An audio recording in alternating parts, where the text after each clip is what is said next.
Hello po sa inyong lahat mga ka-crypto. Ako po si Pinoy Crypto Trader at sa video na ito ay atin pong pag-uusapan ang tungkol dito sa sinabi or pahayag ni Ginoong Satoshi Kusama, kung saan ay siya po ang pinuno or leader ng mga developers ng Shiba Inu.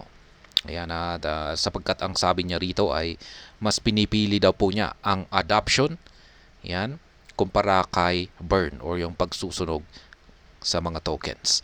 At ayan, bago po tayo magpatuloy ay nais ko po munang bigyang linaw ang aking disclaimer kung saan ang nilalaman po ng video na ito ay hindi po ito isang financial advice. For education and information purposes lamang po ang layunin nito. Nais ko na rin pong magbigay babala na wala pong kahit anumang group chat ang Pinoy Crypto Trader. Ayan, Shiba Inu's Kusama. Yan, peaks adoption over burns. Yan, ano nga bang dahilan kung bakit niya nasabi ito? Satoshi Kusama, the lead behind the popular Shiba Inu cryptocurrency project, says that he prioritizes network adoption over the trendy practice of token burning. Yan, mas pinipili daw po ni Ginong Satoshi Kusama ang adoption. Yan, kumpara sa trendy practice, yan, or yung parang mas kinikilala na paraan para mapataas ang presyo, market price ng isang token ay ang pagsusunog or token burning. Yan, ako po ay talagang mas sang-ayon rito sa adoption kumpara sa token burn. Satoshi Kusama, the Shiba Inu project's lead, recently addressed questions about the platform's focus on burning tokens, essentially destroying a portion of them to reduce supply and potentially increase value. Yan po yung talagang purpose ng pagsusunog. Pagbo-burn ng tokens. Kung nagsusunog po kasi tayo ay nababawasan po yung circulating supply ng isang token. At kung pag nababawasan po ito ay magkakaroon po ito ng increase sa demand. Yan, mababawasan yung supply, ngayon ay tataas yung demand. At sa pagtaas ng demand ay maapektuhan yung market price or value nito para umakyat na rin. According to Satoshi, burns have their place. The true key to success is greater adoption of the Shibarium chain, which operates on Kusama's network. Ayan, yan nga po, masasabi kong mas ang ayon ako dito. Totoo na may epekto talaga ang pagsusunog or pag-burn. Pero ang mas higit na nagbibigay ng success sa isang crypto asset ay yung adoption nito. Ayan, adoption, greater adoption. Ayan, a Born portal is reported in the works aimed at facilitating this operation in a user-friendly manner. Ayan, meron na nga pong Born portal yan, si Shiba Inu. Ayan, at dyan po natin na masusubaybayan yung mga nasusunog na amount ng tokens nito on a daily basis. Beyond token burns, according to the document that were released back in March, Shibarium's new portal would allow users to initiate a token burn process when making transactions, with 70% of the base fee being burned and 30% allocated to the network maintenance. Ayan po yung automatic na burning mechanism ng Shibarium. Yan, yung kung ginagamit natin ito, nagkakandak tayo ng transactions dito kay Shibarium, yung 70% nito ay mapupunta sa or ito ay masusunog. Yung 30% naman ay mapupunta sa network maintenance. The burn process begins once $25,000 worth of burn tokens accumulate in a dedicated contract, ultimately removing SHIB tokens from circulation and contributing to the token's deflationary mechanics. Yan.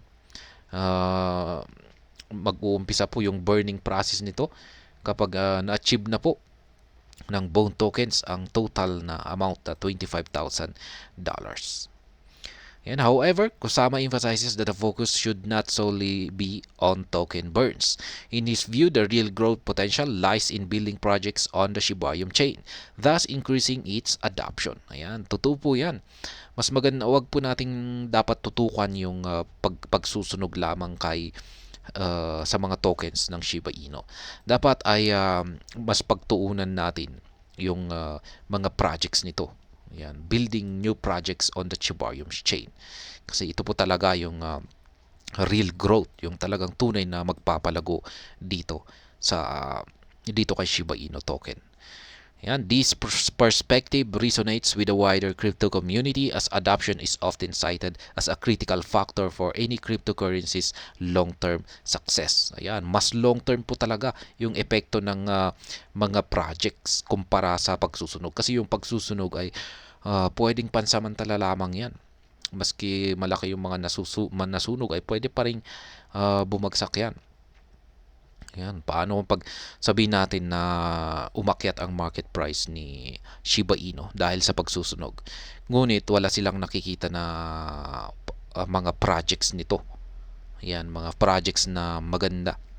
Yan, yung mga kahit na malaki yung nasunog rito ay aalis rin yung mga investors kasi parang walang nangyayari. Ayan, kaya babagsak rin. Kaya ang nakikita dito ni Ginoong Satoshi Kusama ay yung projects talaga. Ayan, mga projects. Kasi hindi po basta-basta aalis yung mga users dito kung may mga projects na talagang sumusuporta rito na ginagamit. Ayan, ginagamit ng karamihan. Adoption milestone. Meanwhile, Shibarium platform recently surpassed significant milestone, achieving over 1 million transactions and accumulating more than 1.1 million wallet addresses. These figures indicate robust activity on the platform, which suffered a rocky start. Ayan, yung adoption milestone ng Shibarium.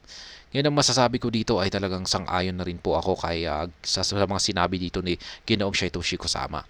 Yan, hindi po talaga sapat yung pagsusunog lamang. Kung pagpipiliin po tayo, yan, kung ako po yung pagpipiliin po ako, ay talagang mas pipiliin ko yung mga projects na mas pagtuunan ng pansin kumpara sa pagsusunog. Ayan, yung burning. Kasi kung pagsunog ng sunog tayo ay wala po tayong na-produce na output. Yan, walang output dyan. Yung nangyayari lang ay nababawasan yung token. Pero kung pag nagbi-build tayo ng project, ay meron po tayong output dyan. Meron tayong inilalabas na product. Ayan, product, services, ayan, mga ganyan. Kaya mas maganda po yung projects. Talagang yan ang talaga ang magbibigay sa Shiba Inu tokens ng long-term success na sinabi po ni Ginoong Satoshi Kusama. At ayan, yan po ang aking masasabi rito. Sana po ay inyong nagustuhan ang aking paliwanag dito. Kung inyo po itong nagustuhan, ay pakiclick lamang po ang like button nito. Para naman po sa mga bago lamang dito, kayo po ay aking inaanyayahan para mag-subscribe.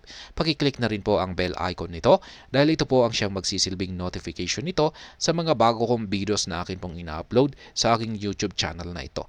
Marami pong salamat sa panonood. Ingat po tayo lagi at God bless po sa ating lahat.